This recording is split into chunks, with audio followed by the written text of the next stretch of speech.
এটা আপনি কি করলেন? আপনার পা হাত। ভয় পেও না, আমার কিচ্ছু হয়নি। আমি জাস্ট ওদেরকে পরীক্ষা করতেছিলাম। কতদিন পর আমাদের স্বামী আসতেছে, কত কিছু না জানি নিয়ে আসবো আমাদের জন্য, ঠিক না রে? ওনার স্বামী আসতেছে, কত কিছু নিয়ে আসবে। যা যা আনার আমার জন্যই আনবে। আচ্ছা, তোমরা এই সব পেশাল কেন পারতেছো কও তো? আরে মানুষটা কতদিন পরে বাসায় আসবো, সেই প্রবাসে থাকতো তিনটা বছর, তারে দেখি না। আমার মনে হয় কি শেষ খুব সুন্দর করে সাইজা গুইজা আসবো।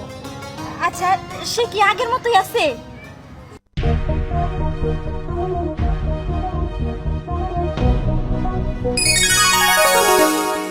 আমার মনে হয় আইসা পড়ছে, চল যাই।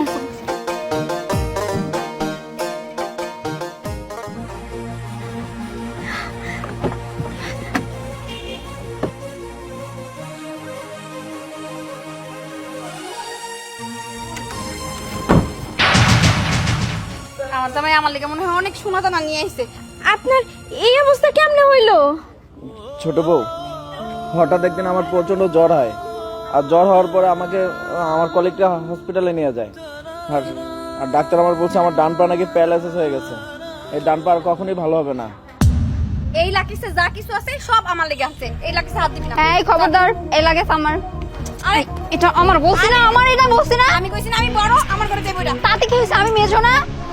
এই তোমরা লাগিস নিয়ে কানাকানি করছো কেন?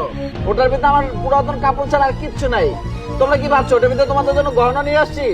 কিচ্ছু নাই। এদিকে আসো তোমরা।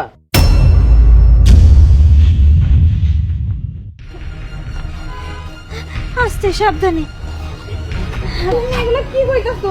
তুমি এত বছর পরে বিদেশ থেকে আসলা, আমগুলো কিছু নিয়ে আসো নাই? আমি যে জান নিয়ে ফিরে এসেছি এটাই আমার ভাগ্য। আমি এখানে বেড়াতে আসিনি। আমি যেখানে চাকরি করতাম সেখান থেকে আমাকে মালিকরা তাড়াই দিছে। আর তোমরা হয়তো জানো না যে আমার আমার ডান পা প্যারালাইসিস হয়ে গেছে। এই পা আর কখনোই ভালো হবে না। সবই বুঝলাম। আপনারা কে কইছে পুরান কাপড় চোপড় নিয়ে দেশে আসতে? আর আপনি প্যারালাইসিস হইছেন, ওই দেশে কি কোনো চিকিৎসা নাই? এই দেশে আয়া পড়লেন। এখন আমার এই পঙ্গু স্বামীর লোকে সংসার করতে হইব। বড় আপু তো ঠিকই বলছে। এই লোকটাকে বিয়ে করে কোনো শান্তি পাইলাম না। বিদেশের থেকে মরে গেলেও শান্তি পাইতাম। কত আশা করছিলাম গয়না নিয়ে আসবে, মোবাইল নিয়ে আসবে, তা তো কিচ্ছু আনলো না। শুধু পুরান কতগুলো জামা কাপড় নিয়ে আসছে। বুবুরা, তোমরা কি শুরু করছো কও তো? একটা মানুষ বিদেশ থেকে আইছে, এই দরজার সামনে দাঁড়িয়ে তোমরা এত কথা শোনাবা তারে? আগে ভিতরে চলো, ভিতরে নিয়ে যাই। তাছাড়া আল্লাহর কাছে তো শুকরিয়া করা উচিত যে মানুষটা ভালোই ভালোই দেশে আসতে পারছে। ওই দেশে থাকলে যদি কোনো অঘটন ঘটতো। ইস, যত ঢঙ্গের কথা। পঙ্গু স্বামীরে নিয়ে ঘরে নিয়ে যাবো না? হ্যাঁ, এত ঢং পারমু না। ইস, মানুষ বিদেশ থেকে আসলে কত সুন্দর করে আসে, আর আসছে রং মিস্ত্রির মতো। এটা কি পোশাক পরা, আর লাঠি একটা হাতে নিয়া। চল রে যাও।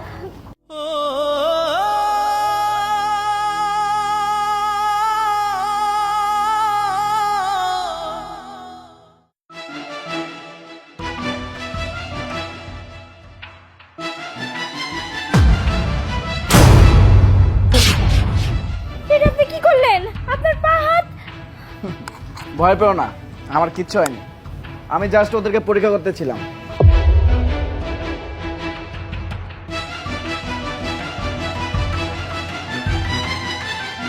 আপনি সুস্থ আছেন? আপনার কিছু হয় নাই? হ্যাঁ, আমার কিচ্ছু হয় না, আমি সুস্থ আছি। হাত পা সম্পূর্ণ সুস্থ আছি। আর ওই যে গাড়িতে লাকিসের পুরাতন কাপড় না, ওইটার ভিতরে নতুন কাপড় এবং স্বর্ণ গহনা আছে। সত্যি কইতাছেন? দেখছিস মেজো, আমি কইছি না আমার লেগে অনেক কিছু লইব। আর আনন্দ হওয়ার কিছু নেই, ওগুলো তোমাদের জন্য আনি নাই। ওগুলো আমি এনেছি আমার এই ছোট বউর জন্য। আপনি এই সব জিনিস ছোটর জন্য নিয়ে আইছেন, আমগুলিকে কিছুই আনেন নাই কে? আমরা আপনার বউ না? জি, বউ ছিলেন, কিন্তু এখন আর আপনি আর এই যে আপনার দুজন কেউ আমার বউ না।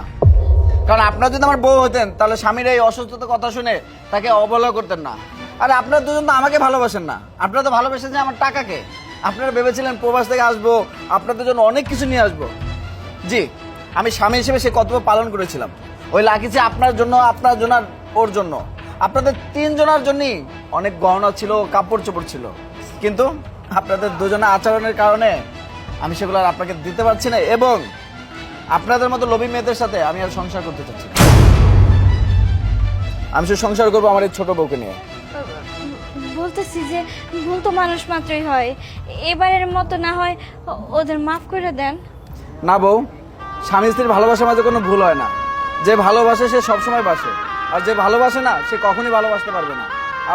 আরো ওরা দুজন কেউ আমাকে ভালোবাসে না, তাই আমি আর ওদের সাথে সংসার করতে চাই না। এই শোন, তোদের দুজনকে আমি ডিভোর্স দিব। ডিভোর্স লেটার তোরা ঠিক টাইম মতো পেয়ে যাবি। যা, এই মুহূর্তে আমার এই বাড়ি থেকে বের হয়ে যা। ছোট বউ, ঘরে চলো।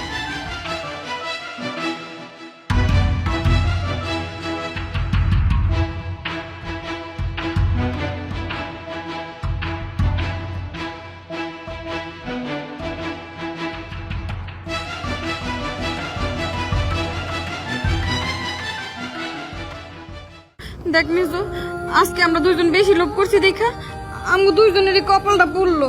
বাবু তুমি ঠিকই কইছো, আমাকে এত লোভ করা উচিত হয় নাই। এখন আমরা কি করবো?